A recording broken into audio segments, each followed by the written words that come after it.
Ladies and gentlemen, gather close. What you are about to hear is not a lecture on morality, nor a sermon on kindness. It is a map to a territory most fear to tread, a realm where the weak are culled not by force, but by their own blindness. The title is not a boast, it is a strategy. How to become superior to everyone. And the engine of that superiority is something you have already felt pressing against your life from the shadows, dark psychology. Let me begin with a truth that will sting. You are not superior now. None of you are. If you were, you would not be searching for these words. You would not feel that gnawing ache in your chest when you see someone else take what you deserved, command the room you cowered in, or walk away with the prize you could not even name. That ache is not jealousy. It is the signal of a buried potential. The potential to stop being the puppet and start being the puppeteer. Superiority is not about wealth, physical strength, or social status. Those are merely the symptoms, the afterglow of a much deeper conquest. True superiority is the absolute, unshakable control of influence. It is the ability to shape the thoughts, emotions, and actions of others, while keeping your own mind a fortress with no windows. Dark psychology is the set of tools that cuts through the polite fiction we call civilization. Strip away the laws, the handshakes, the smiles, and what remains? A silent war. A war for attention, for loyalty, for fear, for desire. And in that war, the meek inherit nothing but exhaustion. So how do you begin? First, you must understand the foundational law of dark psychology. All human beings are predictable. Beneath the noise of personality, identity, and ego, there are levers. Guilt, insecurity, the need for approval, the terror of isolation, the hunger for validation. These are not weaknesses. They are the architecture of every decision ever made. Your boss's promotion logic, 90% fear of looking incompetent. Your partner's sudden affection, often a need to cover a hidden betrayal. Your friend's loyalty, frequently a debt they owe you that they cannot repay. Once you accept this, you stop reacting to the surface and start reading the blueprint underneath. The first move toward superiority is mastering the art of strategic observation. Most people listen only to respond. You will listen to dissect. Sit in a room and watch. Who speaks first? Who laughs too loudly at a joke that wasn't funny? Who touches their face when a certain topic arises? Who shifts their weight when a name is mentioned? These micro-expressions and involuntary gestures are confessions the body makes while the mouth lies. Train yourself to see without appearing to see. Become the still eye of the storm.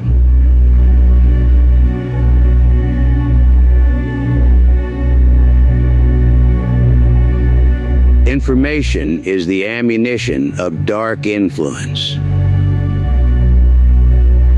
Without it, you are swinging a blind fist. With it, you are a surgeon with a scalpel. Next, you must weaponize empathy. Empathy in the common sense is a weakness, a bleeding heart that leaks your energy. But dark empathy is a scalpel. It means feeling what the other person feels, only long enough to know exactly where to apply pressure.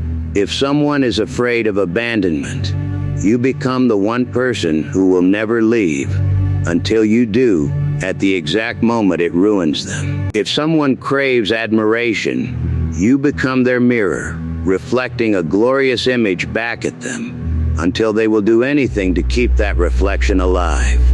You are not helping them. You are mapping their emotional terrain so you can plant your flag on its highest hill.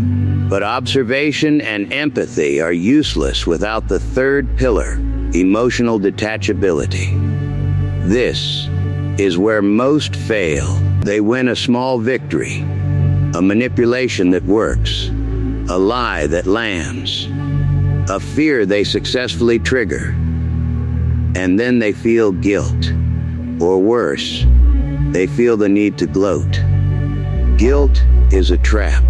It is your old self, your conditioned self, trying to pull you back into the herd. The herd wants you guilty because a guilty predator is an easy target. Gloating is equally fatal. It reveals your hand. The superior individual does not need credit. They need results. You will know you have won when the other person believes the destructive choice they just made was entirely their own idea. You will feel nothing, not pride, not remorse, just the quiet satisfaction of a locked room. Now let us talk about specific dark psychological tactics. Not to practice them like a child with a new toy, but to understand their architecture so deeply that they become reflexes. The first is gaslighting. I can hear the collective sigh, but you have only seen the clumsy, televised version. True gaslighting is not screaming you're crazy. It is a slow, gentle erosion of a person's reality. You start with small, deniable contradictions.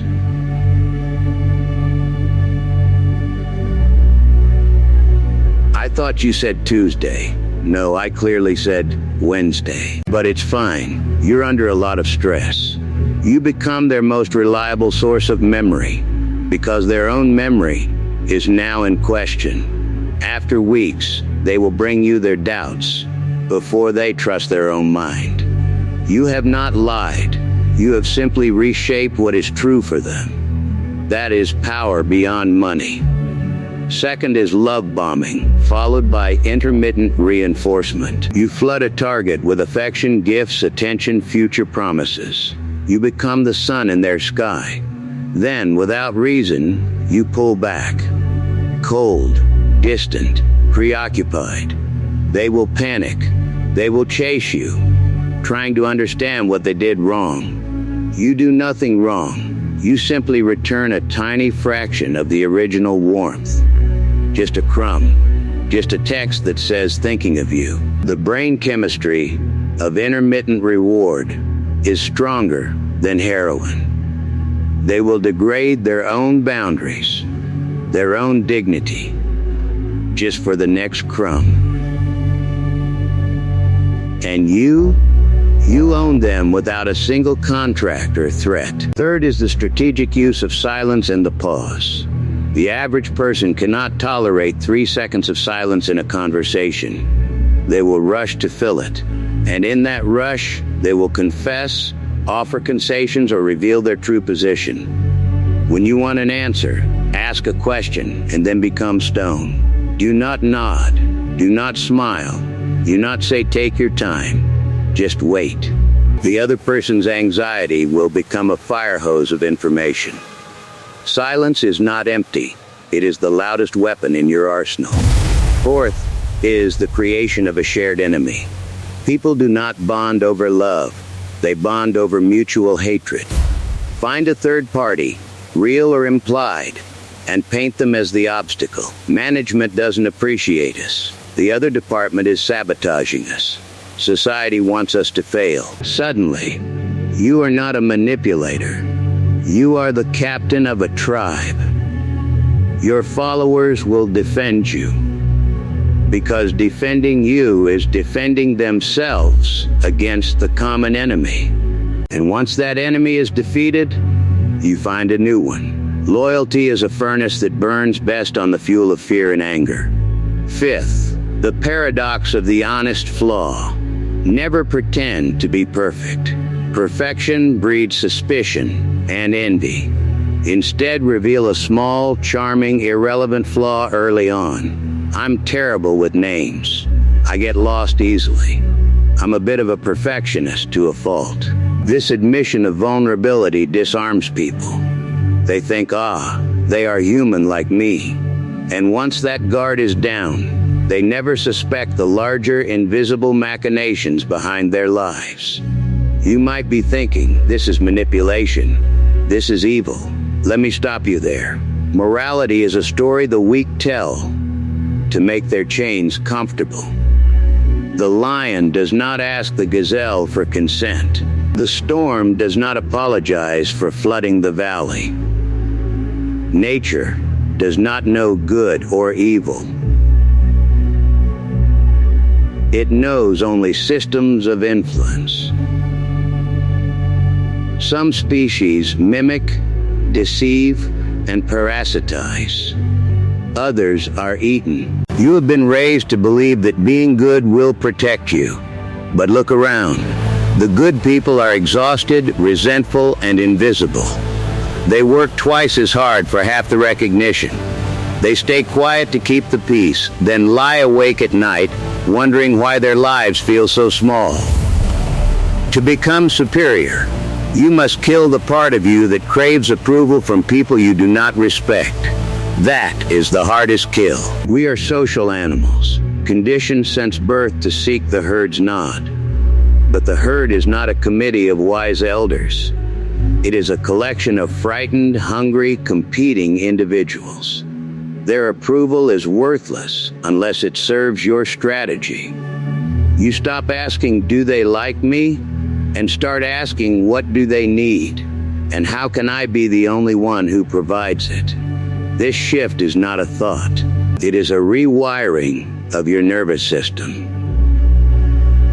Now, let me address the single greatest danger on this path: becoming the mask. Dark psychology is a set of tools. If you fall in love with the cruelty, if you start hurting for the pleasure of hurting, you have become a petty tyrant. And petty tyrants are easy to topple because they become predictable. True superiority is cold, not hot. It is calculated, not explosive. You do not crush an enemy when angry. You wait. You collect. You let them overextend themselves. Then, when they are most confident, you remove a single support beam from their structure, and the entire thing collapses under its own weight. And you are already 3 moves ahead, looking at the next board. You also must build your own mental fortress against these same tactics, because the moment you begin to rise, others will try to pull you down. They will gaslight you. You will notice their small contradictions and call them out with a smile. I remember it differently, but I'm sure you believe that. They will love bomb you. You will accept the gifts and return nothing, leaving them confused and overinvested. They will use silence against you. You will enjoy the silence, using it to think, while their anxiety mounts. You mirror their push. You sidestep their pull. You are not a rock. Rocks are broken. You are water that flows around, over and through any obstacle. Practical steps to embed this into your daily existence. 1. Every morning spend 5 minutes reviewing the emotional state of everyone you will interact with. Not what they say they feel, what their past behavior tells you they truly fear. 2. Before every important conversation, decide on one emotional lever you will test: guilt, pride, fear, or hope. Craft one sentence that touches that lever. Then watch. 3. After every interaction, analyze where you lost control of the frame. When did you become defensive? When did you laugh when you should have stayed silent? When did you give information you did not get paid for? 4. Practice the neutral face in a mirror. No emotion, no tell. The face of someone who has already won and is simply waiting for the clock to run out. You will notice changes within weeks. People will defer to you without knowing why. Arguments you used to lose will feel lighter, as if the other person's points dissolve before they reach you. You will be offered opportunities you never asked for. Some will call you lucky. Others will call you intimidating. A few will sense the truth and back away. Let them. The path to superiority is not a crowded parade. It is a narrow bridge over a deep gorge, and only those willing to leave their self-deceptions behind will cross. Remember this: you are not becoming a monster. A monster is a slave to its own hunger. You are becoming a ghost that knows every secret, every lever, every hidden doorway in the house of human nature. You can walk into a room of 100 people and within an hour know who fears death, who craves a father's approval, who will betray for a whisper of status, and who will die alone protecting a lie. You do not use this knowledge to destroy for sport. You use it to secure your position, to build a life where no one can hold leverage over you, because you have already identified and neutralized their leverage over themselves. In the end, superiority is not about standing on the tallest mountain and yelling, "I am above you." It is about not needing to look down because you have forgotten they exist. They move in their little dramas, their little panics, their little celebrations. And you are not in the play. You are the one who wrote the script, designed the stage, and controls the lighting. When the final curtain falls, they will wonder how it all happened. And you will be the only one who knows that it was never magic. It was simply seeing clearly what they refused to see. The game was always rigged. You have simply learned to be the one who holds the dice. So go now, not to practice cruelty, but to practice awareness. Watch, wait, weave. The world will not thank you for becoming superior. It will fear you. And fear, my soon-to-be ghost, is the only true currency of respect. The herd can scoff, the moralist can sermonize, the defeated can rage. But when the moment of decision comes, when a deal must be won, a rival must be buried, a heart must be turned, they will come to you, not for kindness, for certainty. And that is the final proof. You are no longer one of them. You are the one they lean on in the dark. And the dark has never minded being used. It was always waiting for someone brave enough to see its power.